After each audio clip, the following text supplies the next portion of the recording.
नमस्कार मित्रों। भगवत गीता के ज्ञान यात्रा में आपका स्वागत है।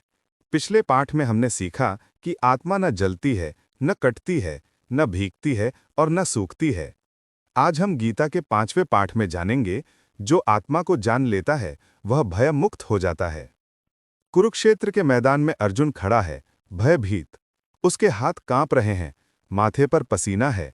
वह सोच रहा है कि अगर मैं ये युद्ध लड़ा और मेरे अपने मारे गए तो क्या मैं इस पाप से मुक्त हो पाऊंगा।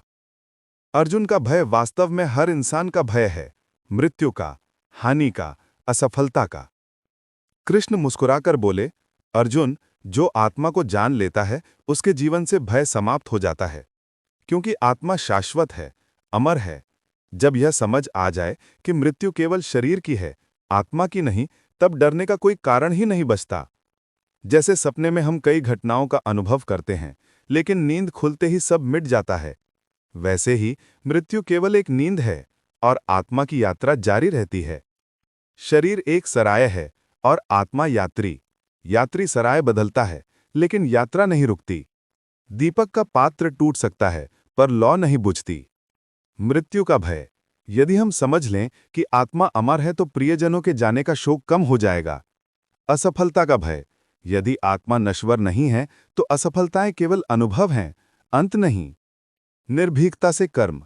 जब हम भयमुक्त हो जाएं, तब हम कर्तव्य पर ध्यान दे सकते हैं। एक योद्धा था जिसे युद्ध का बहुत डर था।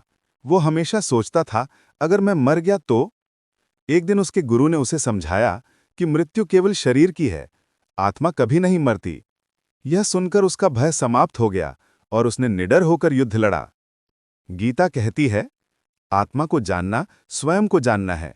जो आत्मा को जान लेता है वह हर स्थिति में स्थिर रहता है। भय केवल अज्ञान है, ज्ञान से भय मिट जाता है। निष्कर्ष। अर्जुन का भय जब कम हुआ तो उसका आत्मविश्वास लौट आया। कृष्ण की यह शिक्षा हमें यही याद दिलाती है कि जो आत्मा को जान लेता है वह भय मुक्त हो जाता है। मित्रों, यही था गीता का 5वां पाठ। अगले पाठ में हम जानेंगे कि इंद्रिय संयम से मिलता है सच्चा सुख। वीडियो को लाइक करें, चैनल को सब्सक्राइब करें और अपने मित्रों के साथ साझा करें।